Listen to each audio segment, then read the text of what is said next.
You're listening to the Bathtub Refinishing Podcast. Powered by BathTubGuys Refinishing. We discuss the refinishing industry, interview owners and operators, and give tips to business owners and entrepreneurs. Now, here's your host, Daniel Montalvo. All right, guys, we're back with Rudy and Patty, and we are discussing the refinishing business that they have over there in California and their carpet cleaning business, and just kind of continuing the conversation with them. So one thing that I did want to ask is, how did you guys get into the refinishing industry? I ask everybody who gets into it because it's so weird. A lot of people don't even know it's a thing. So if you guys could please share that, that'd be an interesting story. All right. So I had entered an ad in the paper down in LA. We're originally from Los Angeles, and they were looking for non-experience for painting, masking, and cleaning. And I answered it. And it was for Bathtub King of Southern California. Okay. And, you know, back then we were struggling. We struggled a lot when we first got married. We lived in 17 spots in 2 years. Wow. And when we ended up in Wilmington, in LA, when I answered that newspaper, I got hired by them, and we were doing one of the hotels by the LAX. Oh, okay. Yeah, we did. I don't know if it was Marriott or one of the big ones over there. I can't recall, but that's where I first learned. And there was so many that I learned how to prep, mask, and a little while after that, I think it took me a month, and I was spraying on my own. And but I was determined to do better for my family. And before that, I had worked 2 or 3 jobs at a time. I worked at McDonald's, and I made rivets for the B-2 bomber. Okay. Yeah. I worked my way up in aerospace rivets in Santa Fe Springs. So I learned there at Bathtub King, and I used to have to wake up at 4:30 in the morning to drive a bus, and the bus all the way to downtown LA to get to work. And then I'd work till 5 or 6 and then ride the bus home. And I did that 5 times a week for a couple years. Wow. To make a life better for my family. And then we actually ended up moving to Sacramento. And I got hired by Omega Porcelain and Fiberglass in Sacramento for John Mayo, and I worked for him for quite a bit. I was able to move my whole family up with what we made, move up to Sacramento. So we moved up there. And then something that happened within the people there were jealous or whatever, because I had a lot of skills and knowledge. So they kind of squeezed me out, and I got a maintenance job at an apartment complex in Carmichael. And one of my supervisors had came, and he goes, "What are you doing working here? You know, a skill." Vince Campisi, that guy, he's the one who really changed our life when it came to that. Patty had always been saying, we got to start our own business. But he was like, "I'll tell you what, well, you shouldn't be working here. You know, a trade. I'll give you a loan so you can buy your insurance, get a business license, and get your equipment and material, and then pay me half of what you make when you start. And then after you pay, it was $1,500, bro." Yeah. And I got a Campbell Hospital, you know, the plastic one from Home Depot, and the little blue, and the cap spray, because we used Titan down there, Apollo sprayers at Bathtub King. And I did that. I did a couple jobs, and then bought me a cap spray. You know what I mean? I like the 2-stage. And we ended up, he gave us the money. We started, I paid him off, and then he said, give me 5% for a year. So it really wasn't, it was a blessing. You know what I mean? But that is a person that is out for your best interest, man. Like at the end of the day, that 5% is nothing, because at the end of the day, would you have pulled the trigger if he wanted to pull you aside and be like, what the hell are you doing here? Like, you don't know what could have happened. And sometimes it takes an outsider, like I was telling you guys earlier, an outsider's point of view to see, like, this isn't right. Like, you got to do this, man. And thank God he did that, because you guys are in a different place because of it. I ended up becoming maintenance supervisor at that Westwood Apartments. Wow. In Carmichael, and I was doing the maintenance till during summertime. The hour was 8 to 6, and wintertime it would change from 8 to 5 or something like that. Okay. So I would work all day and then do tubs at 6 in the evening till 9, 10 o'clock at night.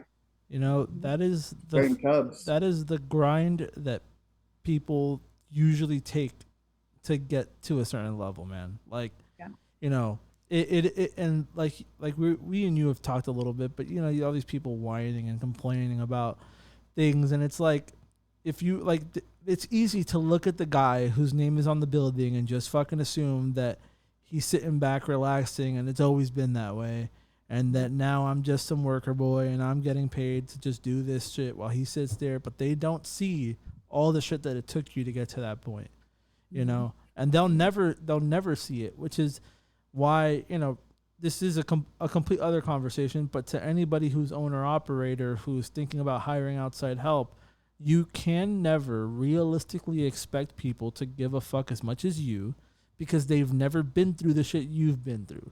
You care about that business. It's your baby. You've raised it. They don't care. They're there to collect a paycheck. So when you guys ever get to a point where you're hiring literal outside help, people who are not family, all that stuff, you need to go in with low expectations and just pull the best parts out of them and use them. And they are a tool, but that's all that could be, because they're never going to care as much as you. They never will. And that's just that. Yeah, definitely. And it was always for my family, man. Yeah, that's the motivator for most people. I didn't want them to see nothing we saw. Mm-hmm. And nothing. And that makes sense. That's why you guys have this dream of giving your kids a turnkey business where everything is riding, because you don't want them to go through the struggle you guys went through. But you got to remember, to a certain extent, that's why you're in this position, right? That's why you have a business and stuff, because you've that doesn't mean they need to go through it, but it does kind of mean that they need to understand that, right? That you guys didn't just wake up and be like, we're going to start a tub business and it all fell out of the sky, They need to know you guys struggled to get there and like how to maneuver when struggles do happen, because in entrepreneurship, it is an up and down constantly every day, Yeah, definitely. But that is an awesome story. It actually reminds me of the story from Danny, because he was in a similar thing where he started getting people jealous of him while he was working at this other company, and the guy started capping out his pay, and he was getting paid commission because he started at doing the prep, then doing the tubs. Then they were like, "You're really good at selling," so he started doing their selling, and then they were like, "You get paid this much," and then he was like, okay, so he would finish his regular shift and then go and canvas for 6-7 hours. Even at places at night. He's like, I'll go door to door. I'll go to people's houses. I would go to complexes if they let me in. And then the guy was like, after the guy, he basically had gotten the guy so much business that he went and branched out and opened 2 or 3 other locations in the same area. That's how busy they were getting. And the guy was like, yeah, we don't really need you anymore, because we found someone else that would sell for cheaper, and they let him go. And him and his wife decided, well, fuck this. We're just going to go do our own thing. And, it is a all too common story. So I commend you guys for that. That is awesome. And that is, thank you. That's something that people don't see. They'll never see that side of things. And so, But it's good that you shared that, because there are people out there struggling worse than you guys who are like, is this shit worth it? And then it's like, well, the It's grind. worth Yeah, man. It's like that with everything. The struggle, and then comes the reward, right? Yeah, and sometimes it's Yeah. struggle, reward, struggle, reward. But we want it to be where it's rewarding, you know. That's where we want it to be. But you know, I wanted to just kind of add, when we first started too, which is funny, you know, because now we have computers, we have cell phones, we have Oh, GPS. yeah. We didn't have none of that. We didn't even Thomas have guy, baby. we didn't even have a computer, and you know, and we just did it. We went to the library and printed some flyers and went to some apartments when we had the apartments, and you know, and that's what we did. You know, and it's crazy, but the benefits of being self-employed is many though. You know, even though we struggled, there is many, because we were able to be there for our kids, to take them, both of us, to be there to take them for breakfast at school, to attend their stuff at school. We scheduled accordingly, you know, when it was just us, you know, back then too. And it has been a nice ride. It has, you know, when it has goes like this, and it has. And that's a way to connect it to them without like you know, not being rude or anything about it, but be like, you know, why I was able to be so present and a lot of other people weren't. Like, it's because this business, when cared for properly, it frees you up. It is freedom. Having a business is freedom. Now, you know, there's different levels to it, as there is to anything, but you know, it is not impossible to grow a business to the point where you can suddenly step back and say, I could take 3 or 4 vacations a year and not, like, my whole financial situation doesn't implode. You know what I mean? Where some people, you know, they're grateful for 1 a year. Or like you said, those moments where you're able to take them to breakfast, take them to school, be there for extracurricular events and stuff like that. Those things are invaluable to children, but a lot of the time and I don't know your kids, but I'm just going based off of previous experience with some people, right? They get older and they're just like, yeah, my parents have always been there. They don't know anything else, right? Right. But they don't know that it's because you guys ultimately took that sacrifice in the beginning, and we're like, especially, you know, where you're telling me about working these crazy shifts and starting really early in the morning to take a bus, and all of that stuff led you to that moment where you can do that.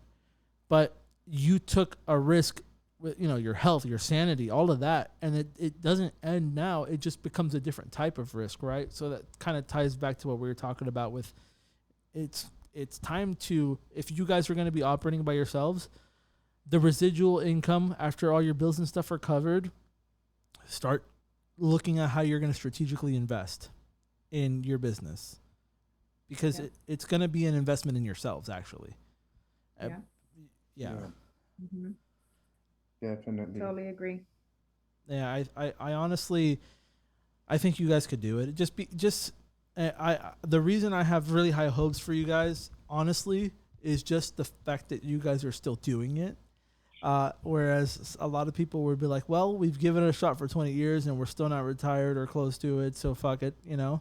And but you can't be afraid of work, right? And you guys aren't. So it's just going to take continuing that, and then start opening up these other avenues and trying and connecting with people. That is a big thing. I tell this to a lot of people too, but my friend Jonathan, who came on the podcast with me and Danny, he found my podcast while he was working himself. He had one other guy who was like part-time. He was working by himself, searched up BathTub Refinishing podcast. I popped up. He asked if he can come. And at that moment, I had let some people go who I was training. And then I got a hotel in Puerto Rico to do 93 jetted tub conversions where you seal off the jacuzzi holes. And I'm charging them $1,000 a room. So it is 93 grand. And that's before the expenses. Because whenever I travel outside the country, they're paying for hotel. They're paying for flights. They're paying for everything. All of that is separate. And I was like, I need to find a way to do this. So after I talked to him and I got a sense that he wasn't, you know, a crazy lunatic and actually knew what he was doing, A lot of people, huh? Yeah. Well, guess what I did, though? I took a chance on some person that I just met, and I was like, do you want to come to Puerto Rico? Because I need the help. Awesome. And this shit needs to get done. And we worked it out. And the only reason we were able to do that, number one, is I took the risk starting this entire thing, which was not cheap. You know, it's an investment to start some sort of, even if it's a small scale, but it's still a production, right? But also, I took the risk of trusting someone and going with my gut. But the reward was, obviously, we got to do that project and get paid on it and make a good amount of profit.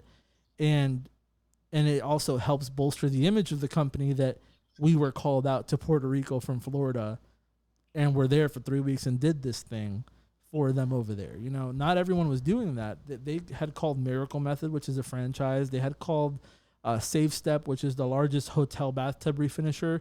They're a national chain also. And they all said no. And I was the only one who went. And I said, yeah.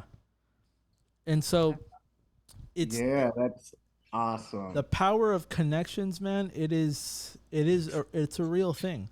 And like, you know, so I did that, and then putting up clips of the podcast.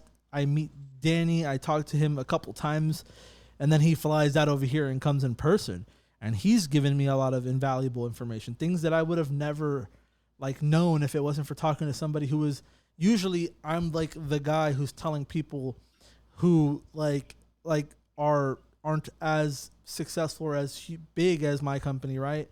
Like how to do things. But then now I'm being taught, and it's kind of a cool thing. And that's why connections are important. A lot of people like to close off when things are struggling, right? Like, damn, you know, I can't do it. No, man, that's when you reach out to people. Never be afraid of asking for help. And whether it be personal, whether it be business, talk to other people, because a lot of the times the struggles they're parallels, man. The same shit you've gone through, I've already told you. Literally, Danny had the same situation. I've had similar situations. My parents have. So it's not just happening to you, but you gotta have the know-how to go out, reach out to people, and then implement the stuff that they did in your own way to make it to where like you can get out of it, right? And grow and expand and be bigger. Right. Mm-hmm. Yeah. Do you guys have any like specific questions or stuff that you wanted to ask? You know,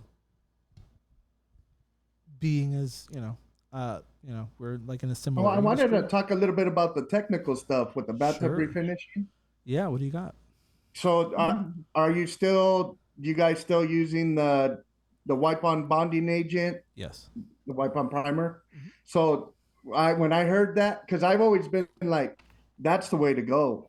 Because I did, when I worked for Bathtub King, we etched, Mm-hmm. we primed, and then sprayed. When I got on my own, I had heard about the bonding agent. I use the either Eds or I use Hawks, the Quick Prep 2000. Okay. And the reason why I believed in that so much, I had did a job, and for some reason, Bathtub King didn't teach me to etch the front because if there's tile, Yeah. you know what I mean? We didn't want to drop it on there, so I kind of implemented that a little bit. Okay. And I didn't do it, but I still put the bonding agent on it and then sprayed a tub, and they had a window there and it got rain inside. Okay. Or something happened, moisture or something. And the plumber they had go there had put tape or something on that outside, and it pulled it. Mm-hmm. And this is when we had first started, and I started our business, and I had started using, it was like my third residential or something. And I was like, oh, okay, my apologies, I'll fix it, I'll take it off. Because the plumber had told them that we didn't prep it right and blah blah blah. Mm-hmm. That it shouldn't have came off like that. Mm-hmm. And so I went back and I was taking it off, and I got to where where I had used the etch on it. Okay. And it was like up to the top of the ledge, and then on the inside you cannot budge it. I mean, like you said, with the razor blade. And I was trying for it. I put stripper on it. I did all kinds of things I could to get it off. Mm-hmm. And I guess they had talked to somebody who said, oh, it all has to come off and blah, blah, blah. So they really wanted me to get it off. Well, I had said, it won't come off. And I talked to John Mayo, who owned Omega, what should I do in this situation? They want it all off and it's not able to come off. And he goes, that stuff works good, don't it? Yeah. And I was like, yeah. And so he advised me to do a letter, I will not hold Rudy harmless. Uh um that it won't hold me responsible. For it. And I told the lady, look, I'll give you the money back for the tub and plus to get it stripped, which was like 250 or something she had said that the guy had said it would cost. So I did that plus that money, and let them handle it and not hold me accountable for that because I gave them their money back plus money to get it done. So ever since then, I was like, oh, there's no way that this stuff doesn't work. Have The you bond used is it? good. Have you been using it since? Oh yeah, we've been in business 23 years and I've been using it for 22 years. But I was spraying since 95. Oh wow, Yeah. that's Yeah, so that's impressive. yeah, over Yeah. 30 years, almost 30 years. Yeah, 30 years I almost. so I used to use the one from Midwest. Bourbon gun Yeah, or I the used new to gun? use that one, but I talked to a couple refinishers, and they put me on to a product that's called Crosslink 3. Right. I That want to try that. I that do. shit. The other ones are impressive. Don't get me wrong. Crosslink is in a league of its own, man. That stuff is like insane. I've used it on floors. I've used it on concrete. I've used it on tile, obviously. I've used it on tubs, and we have not gotten a call back for any sort of peeling failure or anything like that since I started using it. Now, I it's always which is easier to fix. It's always like something got caught in the finish or there's a little run here and there, stuff like that. But the material does not come off. And right. that Yeah, stuff it's is amazing. it's excellent stuff, man. A lot of people are still all up on, they'll still use resin and stuff like that, which I do sometimes tell the guys if it's a crazy color to use the resin to eat up the color like intensity. Like if it's like dark green or black tile, then yeah. But most of the time you can wipe that stuff on and you're good to go. It cuts the prep time in half too. And it's a Yeah. game changer for a lot of people who want to do volume. That's something that Danny from Alliance, I was telling him too, because he does a lot of volume work, and he told me that they primer it with like by spraying, and I was like, man, you got to get on these wipe on primers, man. They're not new. They've been around for No, they've been decades around a long already. time. They just keep making them better though. So Yeah, there's multi-surface now for fiberglass, for mica. yeah, that stuff is like super glue, man. Yeah, we love it. I love it. I like that. That's So you very do good. you do the spraying. She does like the prep work. That's kind of how you guys divvy it up. You guys go to the same jobs. Oh, Now it's just me. Just I Okay. do everything. Oh, And okay. no, Patty and I, because she preps. She's my prepper. only I'll go to prep only if it's a big job, Okay. like big job, that I'll go and help. But mainly I do the behind the scenes stuff. Okay. So Yeah. what would you guys say is the biggest struggle with the business right now, how as it sits? Just being busy. Yeah. Okay. Yeah, I mean, I always got stuff to do because that's what I was doing. Mhm. I have a mastermind. I go to 1 million cups. That'd be good for you too, Daniel. You could present on there 1 million cups. Okay. I'm sure there's one there in Orlando. Okay. And but I go just um like real estate. I belong to a real estate association. Mm-hmm. A real estate of I forgot what it is. Yeah, but Yeah. that I was doing a lot of that until I had to go back to work. That's what I had got, and I really love doing that, Yeah. doing the estimates and meeting people and all that. One of the things that like if that is your passion as far as the work goes, then the first step in what we've been talking about, the overarching goal, right, is to get back into like you have this thing that you can pass on, right? But the first step would be you break it into these smaller goals, right? So the first step would be get you into doing the part of the job that you really like to do, which is the selling, because then that doesn't feel like work, right?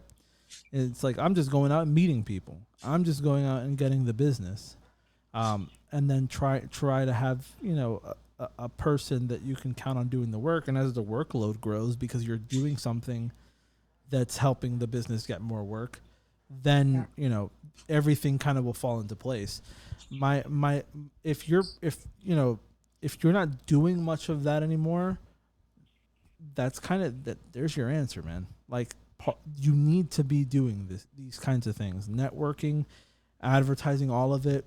It's not just one thing. One thing can help. One thing could be what's giving you the majority of benefits, but it is very much I'm doing this here, I'm doing that there, I'm doing that there, and a combination of things that's why it's called a marketing strategy, right? You're doing all these things to make sure that you're keeping your business busy. And sometimes I struggle with it. It is a balance. So like I don't go out and do the jobs anymore, but I handle the calls. I handle quality control. I handle the guys. My brother does too, but it's a lot of stuff going on, right? And so sometimes I do struggle with that aspect of it too.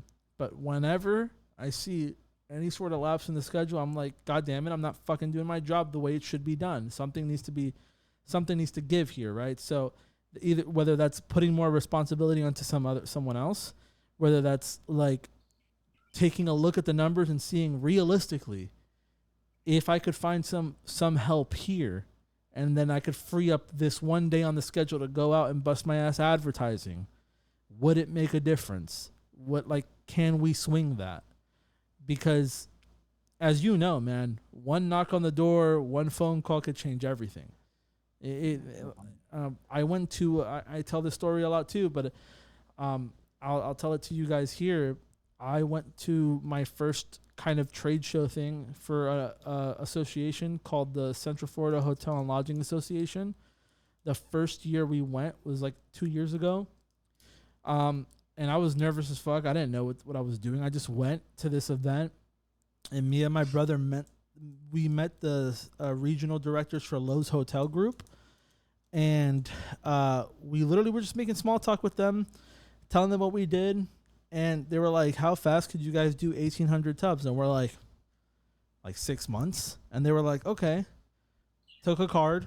A week later, they called me to do a demo. A week after that, we're in the hotel doing tubs. 15 tubs a day. They gave me a deposit.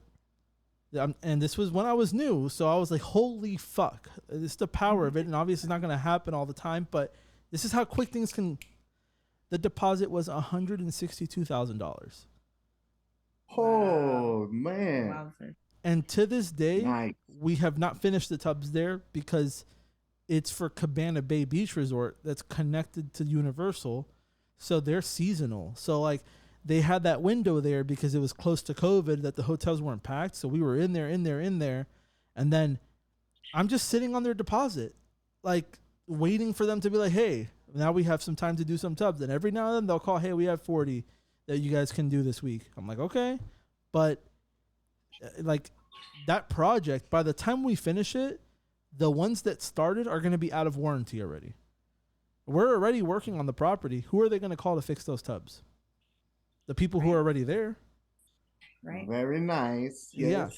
Yeah. And you know, when you actually think about what that cost, it was $150 per me and my brother entry, and then getting out of your comfort zone a little bit and starting to talk to people and actually try to network. And we got lucky and it happened right there, right? It doesn't always happen, but that's how quickly things can change. So I would recommend, starting with small. What day of the week can I afford to go and do this? And maybe even if you want to make some money, look for someone who's willing to sub some work for you during the week. And that way, I have a sub that it's 50-50. And so he puts up everything, right? So he's putting up his own material, his own gas, his own stuff. And it's just I remember him. You were talking about that. Yeah. So, if you're charging $700 for a tub, you could still make $350 that day and be out doing the shit you need to be doing to help the business, man. It's possible. You just got to get creative. So I didn't think about that. Actually, I wanted to ask you about this, and it's about this hiring somebody that's a subcontractor. But I was when I was putting an ad on Facebook on the groups, and there's this city that's not too far from everything where you live up in the mountains, so everything's 40 minutes away. Okay. So on this group in another town, I saw another refinisher, and it seemed like he's just starting. And he just made an ad. He put pictures, before and after pictures, and he said he mentioned he does not have insurance for his business. So I'm kind of like thinking, okay, should we get a hold of him? Does he want to work? Like something like a subcontractor, but we never hired a subcontractor. But the thing is, he doesn't have insurance. So I don't know. What do you think about? So look, like that? Sometimes you could bend the rules a little bit, but legally, technically speaking, yes, you should have some sort of insurance. That's fine. And my guys have their own individual businesses, the ones that I sub. But when I needed it, I just found someone who could do the fucking work. And if something did happen on the job site, this is why you gotta vet people. You gotta try them out. Maybe take them on a job with you. Let them do the work with you watching, making sure that they know how to do things properly before you send them out on their own. If you're gonna do that, and then you're basically if something happens on a job site or some shit, it'll be through your COI, but you make sure that they're competent people. You make sure they're not just going to go in there and start doing stupid shit. So you kind of vet them a little bit, Right. You'd be like, okay, look, I'm willing to try you out as a sub, but you got to ride along with me for 2 days next week. And you take them to a tub and tile, and you let them do everything. Use your material, whatever, for those, because you're trying him out to see how he does the actual work, see how it comes out. And if it's good, then you're like, okay, I know that this guy works, or I know that these people suck and I'm not going to use him anymore. But if you're really, really worried about it, you just got to tell them, if you want to work with us long term, you're going to need insurance. You're going to need your own COI, and because you're technically your own boss as a 1099. So tax classification wise, the way things are, material and stuff like that, they're supposed to be providing it.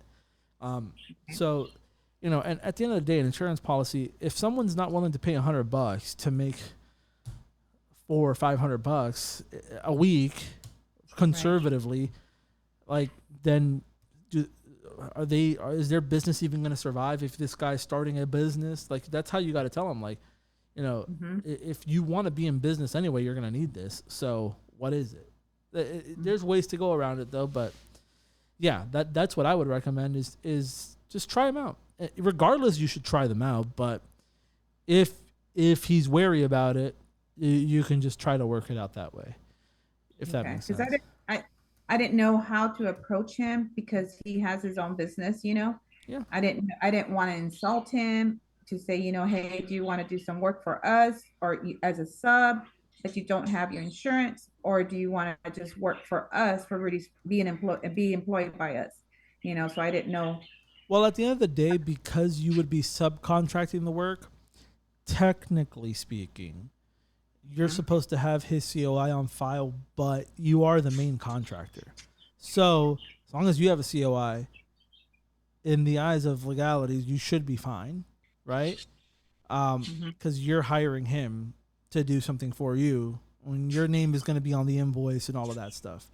But it technically you're supposed to have his on file, and it's more for it's just more because there is formalities, right? So you have technically for a vendor, anybody who you're paying, you should have a W-9 on file for taxes and a 1099 and some sort of agreement in writing or whatever. But some people just, just find a way to get it started and worry about that shit later. And sometimes you got to do that. But I do think, I mean, it's not offensive. Some people might take offense to it, but you know what? Fuck them. You can't be nervous. It's like, okay, well, whatever. I mean, if you don't want it, that's fine. I had a guy who told me no and that he was busy as fuck, and then 2 weeks later was begging me for work because shit hit the fan in his business, and the leads he was getting from Facebook Marketplace dried up because all he was doing was putting ads on Marketplace, not even like actual ads. And just putting up like, hey, I do this and this and this. And he was like, I asked him like if he wanted to sub work. He's like, I have my own work, blah, blah, blah, blah, blah. And then like a couple weeks later, he was like, hey, do you still have work? You still need someone? I'm like, bro, no. But yeah, it's worth a shot. And I would go and explore, you know, those people, they could be the diamond in the rough you guys need because they have the motivation to start a business. And so in the beginning, they might not, because they don't have as much overhead and cost and stuff, they might be willing to really just go 50-50, put it all in, because they might just be charging what 50-50 would be on you guys might just be what they might be charging because they need the money, right? Right. So it might not even be a bad deal for them. They're just probably just like, well, this is what I would charge anyway, right? And this is how I do things, but you don't have to do it that way. But there's also an incentive for them to learn how a business that's been around for a couple decades actually works and what expectations are and stuff like that. Because if they're new and they're really serious, they'll appreciate the fact that you guys have been around for a while, and they'll start asking questions. And that's part of the sweetening of the deal, right? It's like I'll give you some information to help you. You know what I mean? Right. Okay. I have competitors in my area that I tell them exactly how to do shit, and I don't ever see it as like they're competitors on paper, but at the end of the day, people buy for their reasons, not yours. Just because you tell them how to do something to make their business better it's not going to mean you're not getting business. I always say that good karma put out brings good karma back, and I really believe that. Absolutely. That's the way we are here in Yuba County. There, I get along with. We all share work, all the carpet cleaners, and you know we refer each other, and we don't see it. It's not a competition. No, it's not. There's lots of work. I mean, you saw the podcast with Danny, and you saw how me and Jonathan talk. Like, Jonathan works in Orlando all the time, and he's in Tampa. But he works in Orlando because there's money here, and sometimes I'll take a job over there. But sometimes there's an opportunity where I can't go. And instead of giving it to some random, and I know Jonathan, how he works and how he is, I'll be like, you want to take this project? He did a project for me in Jacksonville. I made $5,000. I never even showed up because I subbed it to him. His situation is different. He had less overhead at the time. He could take the job. And so like it pays to start making those connections. Even that sub, who knows? Maybe he builds things up to a way where he could teach you things and then you teach him things. Like, Jonathan started this shit 2.5 years ago, about to be 3, and he's taught me things. And I've been in this business my whole life because everyone's journey is a little bit different, and something that might take you 15 years to pick up, he might have learned just yesterday, and he might have something that he learned that you still haven't even heard of, man. So it happens sometimes. Yeah, definitely. You learn something new every day. Mm-hmm. Definitely, especially in this kind of work. Yeah, I'm always open. That's awesome. I'm really glad you guys came in. I feel like you guys are going to get this thing to where you guys want it to be. I just think that don't get into your head too much. At the end of the day, this is one thing I love to tell people because it puts things into perspective, and you guys should always be putting things into perspective, right? You want your business to grow. You want all these things. Great. Fantastic. At the end of the day, don't take anything too serious, not even your business. Care about it, love it. But if tomorrow they say the nukes are coming, are you going to give a fuck about the tubs? No.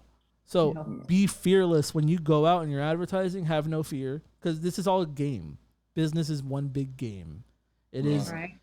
Like you have to, like, a lot of people nowadays, they have anxiety and all this stuff, and like those are things that like like it is the opposite of what the entrepreneur, business owner, and stuff are. Like you win the game by being an extroverted. You win the game by going out and meeting people and talking to people in person and building connections. All these things that are now kind of weird and a lot of people don't do. Like those are the things. They're uncomfortable for a reason. Everything worth doing is uncomfortable, man. Yeah. And you got to go out and do it. And it ties back into what we're talking about, advertising, all that stuff. Yeah, it's definitely. Uncomfortable Before we stuff. leave, I want to sing my jingle if that's okay. Yeah. Go ahead. Yeah, go ahead. All right. If your bathtub's all full of scuffs and your countertops are looking rough, you could call us anytime at Rudy's Fantastic Shine. If your tile grouts all turning black and your showers all full of cracks, you could call us anytime at Rudy's Fantastic Shine. Everybody, Rudy's Fantastic Shine. Rudy's Fantastic Shine. You could call us anytime at Rudy's Fantastic. Rudy's Fantastic. Rudy's Fantastic Shine. I love it. have you laughter's like good medicine, my brother. Have you gotten that turned into an actual jingle? Yeah. Oh man, that is awesome. Yeah. Did you write that? Yeah. Oh my god, that is great. I have a little bathtub guys jingle that I use on some of the ads, and I've heard it. Yeah. Yeah, it reminds me of that. That's awesome. You guys were really a pleasure, and if like I said, my door's open. I can connect you to other people. If you want to talk to Danny and them, I'll tell him, hey, is it cool? He's cool, so I'm sure he'll be fine. If you link up with him, Jonathan, whatever, and if you need any help from other people, like I know a lot of people in this industry. If you want to talk to me, my door's always open. You can call or text me, and I want you guys. When we talk again, this won't be the last time, guys. Now you're tied to me forever. The next time we talk, I really want you guys to have started some sort of Google thing. We can work on it in the behind the scenes a little bit whenever you guys have time and our schedules kind of correlate. And I'll try to help you guys start your first campaign and see how it goes, and then see like what kind of difference it's going to make. Because I feel like if you guys were doing that good with Facebook, Google is going to be a game changer for you guys, especially in your area. I think you guys can get a killer campaign and make a lot of money. So, awesome. Thank you so much. We should start a mastermind. Oh yeah, those people you mentioned and us. What exactly is this? Like a group together? A group, yeah, a group mastermind. Where two or three are gathered. I'm there in the mix, kind of thing, and. We should make like a Facebook group. Because I was in one and I got kicked out because I guess somebody there saw my podcast, and I had mentioned something about some of these owner operators who all they talk about is how pretty the paint is, but they're all broke. And I think one of the owners is one of those types of guys. And he got salty and kicked me out of the group. Oh, wow. Yeah. But we should definitely. Yeah. I'd be down for something like that. I do want to tell you, thank you so much. And I admire you because you being, product of somebody else's parent, taught you, your parents, and a refinishing family, and it's, I commend our kids you. are I your commend ages. you, and you're not my son or anything, but I'm proud of you, and I could just thank you. I mean, I'm proud of you guys too. It's hard to be in business for 20 plus years, especially with something like this. And you guys are noble people who want to have something to pass on to your kids. And so I feel like I can help you guys get to a point where we can make this thing possible. I'm the type of person, like I said before, I try to put out good, and I feel like it returns back to me. So whatever you guys need from me, call me, text me, and I will do my best to help you and assist you, and we'll get you connected with a network of people who are like-minded, and we'll make this thing happen, man. Thank you. Sounds great. No problem. Thank you, guys. You guys were awesome. I'm going to go ahead and end it there. You too. All right. You're awesome. Have a great one. You too. You've been listening to the Bathtub Refinishing Podcast. If you liked what you heard, be sure to keep up with the Bathtub Guys on YouTube, Facebook, and Instagram, or visit BathTubGuys.com for more. Thanks for listening, and we'll see you next time.